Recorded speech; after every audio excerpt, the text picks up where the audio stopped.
One of the most confusing decisions retirees face is choosing the right withdrawal strategy from the dozens of them that are out there. In today's video, we'll solve this problem by breaking down the best one for most of you watching. Over my many years of working in the retirement space, I've analyzed countless withdrawal strategies, testing each one against real market conditions and actual retiree spending patterns. This is why today I'm going to share with you what we have found to be the most effective withdrawal strategy after reviewing over 25 different approaches. So let's get into it. Your withdrawal strategy is essentially the rules and the method that you'll use to determine how much you can safely afford to spend each month or each year from your retirement savings. It's the foundation for how you pay yourself and you replace that steady monthly paycheck when you're no longer working. You might say, well, don't you just take money out of your 401k to pay your bills when you retire? Isn't it just that simple? Yes, it is as simple as taking money from your savings and sending it over to your checking,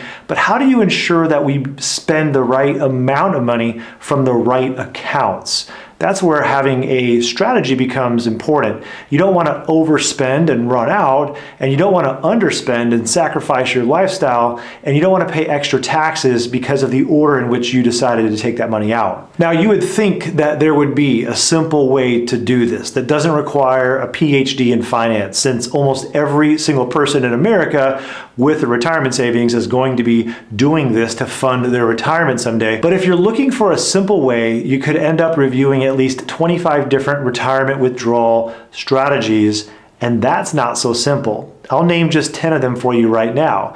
You've got the bucket strategy, the CD ladder strategy, 4% rule, the endowment method, floor and ceiling strategy, income flooring, time segmented strategy, asset location strategy, dividend income strategy, spend more early strategy, and the list goes on. And in this video, I'm gonna nerd out a little bit and share with you my favorite withdrawal strategy for most people because it tends to match what a happy retirement looks like, and it does a good job of helping you to fine-tune your spending as you go throughout retirement so that you get the most use from your savings. Whether that be to personally spend more of it or just to feel confident in gifting some of that money away and avoid dying with way more money at the end of life than maybe you want. But it would be helpful if before I get to that, I cover just a few of the pros and cons of some of the most popular income withdrawal strategies first. One of the most simple and straightforward methods is the fixed dollar withdrawals. It's just like it sounds. It's a fixed dollar amount that you withdraw from your savings. First, you calculate a starting amount based on anywhere from 3 to 5%.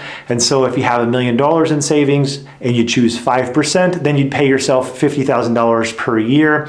And you would do that for a set amount of time, say 5 years. And at the end of 5 years, you'd reassess that fixed dollar amount for another 5-year period. Now, you'd want to do a couple of practical things as well. For example, you'd want to take that $50,000 and you'd want to divide it up to a normal paycheck for yourself.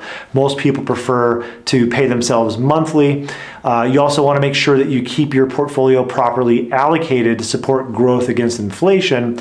And lastly, you want to pay attention to your actual distribution rate as time goes on. For example, a $50,000 coming from $1 million represents a 5% withdrawal rate, but if your portfolio value were to drop, say to $700,000, that would be a 7% withdrawal, and you'd want to keep an eye on that to make sure it doesn't threaten your success. But why do I not love this strategy? Well, it's because your monthly withdrawal loses purchasing power over time because, as you know, some years can have higher inflation than others.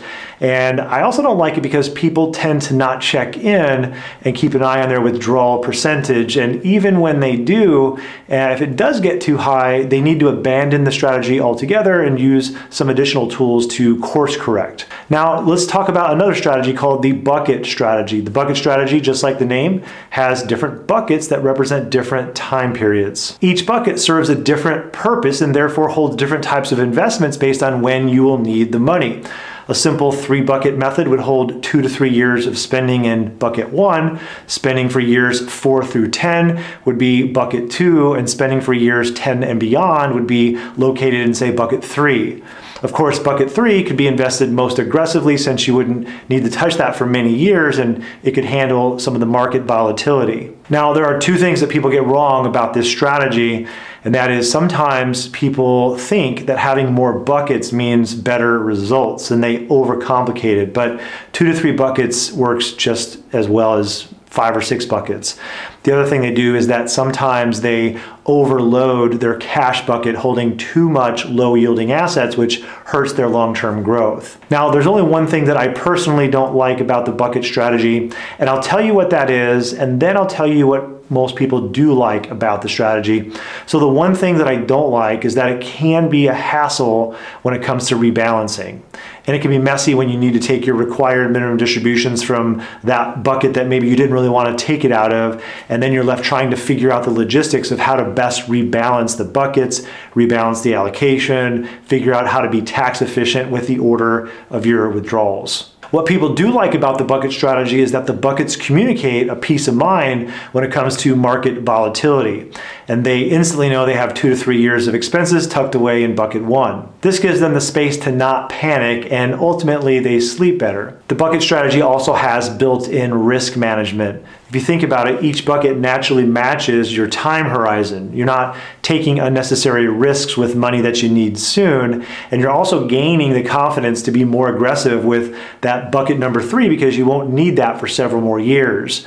The bucket strategy also provides a clear purpose for your money because every dollar has a job. Now, I think that that point is very important because sometimes a retiree will want to spend more money from another area of their plan and they don't realize that those dollars are actually working for their future need. Let me give you an example. One day, a financial planner finished reviewing a newly created retirement income plan, and the husband made a passing comment, and he said, "Well, maybe someday we'll buy that condo, who knows?" Right away, the planner had to point out that those dollars might be needed for the sustainability of your plan. We don't know, but we need to check. So the bucket strategy seems to overcome that problem because they can see that they're robbing for their future to spend some money today. Now, as a side note, since how much you withdraw is just one piece of your retirement puzzle, this video alone won't tell you how prepared you are for retirement. And if you'd like a little more hands-on help of understanding how on track you are for retirement, I've put a link in the video description to an entirely complimentary quiz that'll help you understand your exact situation. It'll walk you through a list of questions to see if you're on track to achieve your financial and retirement goals. All you gotta do is simply click the link below and take the quiz. All right, next let's discuss the 4% rule. This rule is talked about a lot online. It's similar to the fixed dollar withdrawals method in that you start with a percentage of your total, but it's different in that you adjust it for inflation in the following years. $1 million in savings, for example, would mean that you spend $40,000 a year in year 1, but in each subsequent year, you would increase that $40,000 by an inflationary amount. So for example, the year 2 payment to yourself would be $41,200, and year 3 would be $42,436, and so on. Now the strategy assumes that you would maintain your portfolio around 60% stocks for the long-term growth and then 40% bonds. And a lot of people don't actually recognize or realize they should be doing that, and it would be really bad for them to use the 4% rule and not have their portfolio properly allocated. The 4% rule can be good for eyeballing how on track you are in your retirement saving, but other than that, it's been criticized to be used as a standalone withdrawal strategy. If you look around online, you're going to find people hating on the 4% rule. In fact, the person credited for discovering the rule says he never intended for it to be used blindly. He was simply trying to find an answer to the question, what is the highest percentage a retiree could safely spend and not run out of money over certain time periods? It also became known as the safe withdrawal percentage. I'll highlight a few of the criticism. So first, it's inflexible, and it doesn't match how retirees really spend in retirement. It's difficult to figure out how to account for other spending goals outside of the rigid income distribution. It's meant to survive a worst-case market scenario, so it's overly conservative for almost everybody, and you're likely to be forced to live more frugally than you need to. So now that we've reviewed a few strategies, let's move into what I think is the best one for most people, as the title of the video states. And in my opinion, nothing compares to risk-based guardrails. Everyone wants a simple solution to something that can be highly individualized and very comprehensive. And all the other withdrawal strategies tend to focus on the simple aspect, but those simple rules that they use, they get thrown out the window as soon as you have a complication that the strategy in use can't account for. Guardrails are fantastic because they communicate something very simple, but they are deeply comprehensive. Risk-based guardrails monitor your entire financial timeline and your future expected spending, and it provides you with your total spending capacity. That is, how much is it safe to spend and still have a high probability of reaching all of my goals? They involve a bunch of complex information about you and your financial story, and then they distill that down into answering 3 questions for you at all times. And these 3 questions are all that really matters to a person who's trying to just really enjoy their retirement. Question number 1, how much can I spend each month? Or how much am I on track to be able to spend when I someday retire? Question number 2, am I still on track?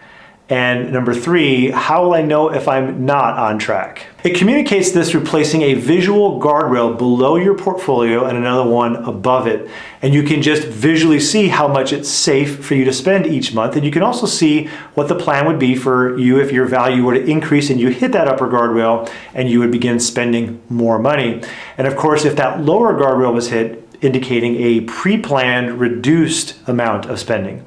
It does this because if you remember the 4% rule, the 4% rule goal is to avoid disaster during the most extreme situations. The thing is, those extreme situations do not happen for the majority of retirements, leaving people to vastly underuse their retirement savings. So with risk-based guardrails, we want to know when it's okay to spend more, but we also want to be able to identify if we do run into those situations. So these guardrails are tailored to your specific retirement story.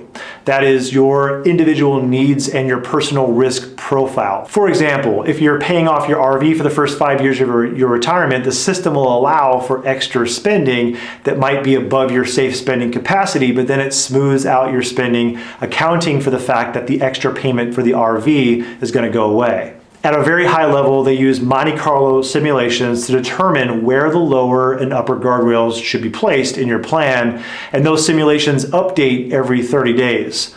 It's a highly technical process that uses constantly updated information. Information like your changing age, the current capital market assumptions, and how they change as the world changes. And this all reflects a dynamic living financial plan, one that stays current. Again, simplicity on the surface, but a lot going on behind the scenes. If you want to look at the risk-based guardrails in more detail, watch the video that I made. It's titled "The Withdrawal Strategies That Rich Retirees Use That Poor Retirees Don't." I also should point out that risk-based guardrails are not the same thing as traditional guardrails. Traditional guardrails are completely different, and the only thing they have in common is their name. Traditional guardrails can likely cause people to spend less than the 4% rule, even though they start out spending a higher rate than the 4% rule. They don't consider the entire financial picture holistically, and their biggest flaw is that they have no way of looking at your future spending plans. So if you earmark money to, say, cover long-term care, your guidance for your withdrawals aren't reflecting that future goal for spending. Now, if you didn't catch that, no worries. As long as you know that risk-based guardrails are different than traditional guardrails, you'll be good. Now, of the dozens of withdrawal strategies that I've reviewed and considered using, none of them stack up against the risk-based guardrails. Other strategies create unneeded stress. They communicate that retirement is a pass or fail sort of thing. When nobody really fails at retirement, we just simply make adjustments. Stress comes from not knowing what those adjustments are going to look like in the future. Stress comes from not knowing how much of an adjustment we might need to make or how likely it would be. But with risk-based guardrails, we can get a feel for the likelihood of adjustments occurring, how frequently they would occur, and how that might change our spending in the future. We get to explore the difference between our current spending and the likelihood that we would need to make a change in the future. And that can help us to understand the risk that we have from our spending. It could also help us to be confident to do more things with our money. So now that you know the best withdrawal strategy for you, you need to understand one thing. This optimal withdrawal sequence that I'm talking about is just the beginning of what you need to know. You can't walk away from this video thinking that if you follow this strategy alone that you're going to maximize your retirement savings. The truth is, we review retirement plans every single week, and no two retirement plans are the same.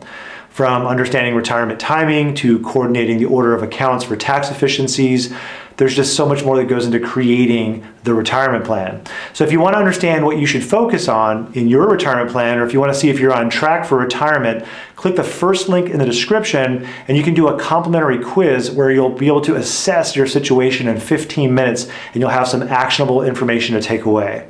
We'll see you in the next one.